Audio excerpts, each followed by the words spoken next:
Hey there, Jack here. Thank you so much for joining me.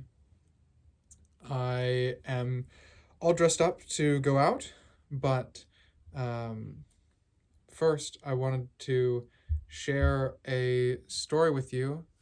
Uh, it's from my book, Parables, and I hope you enjoy it.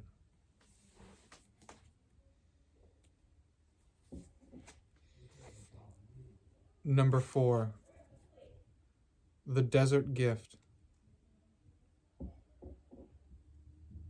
When he left the city of Enakar with nothing but the clothes on his back, the thief fell in on the road with a group of men from distant Sabur, where people have skin that is dark like coffee, and they hunt with spotted cats instead of hounds.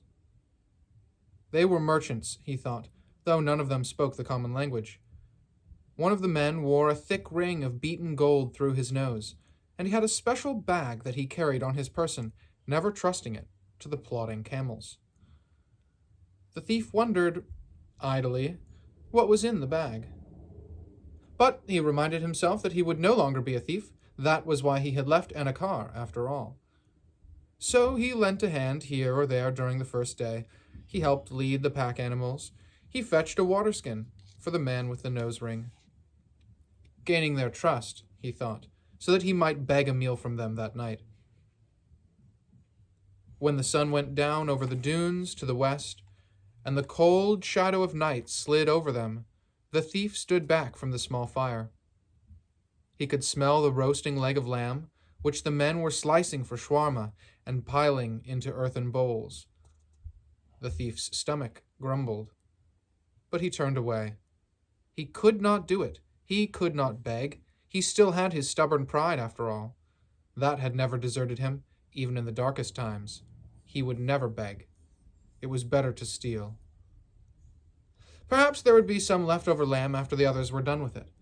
He would swipe it that night while the men of Sabur slept. Perhaps he would even take a peek into that bag while he was at it, just to satisfy his curiosity. There was an uneasiness rippling quietly at him on the edge of his awareness. The thief tried to ignore it. This was the way of things. Then he was jostled from his musings. The thief looked up. The man with the nose ring held out a bowl. "Eat, my friend," said his silent offering. The thief inside him ran, and the young man accepted the meal. It doesn't have to be so hard, dark, or difficult as you think it does. Maybe you're just doing it the hard way instead of the easy way.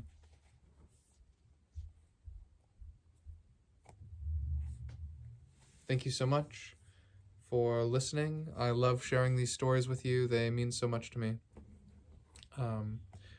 Wherever you are, whatever three-dimensional time you find yourself in, I hope you have a wonderful day. I love you so much, and I will see you soon.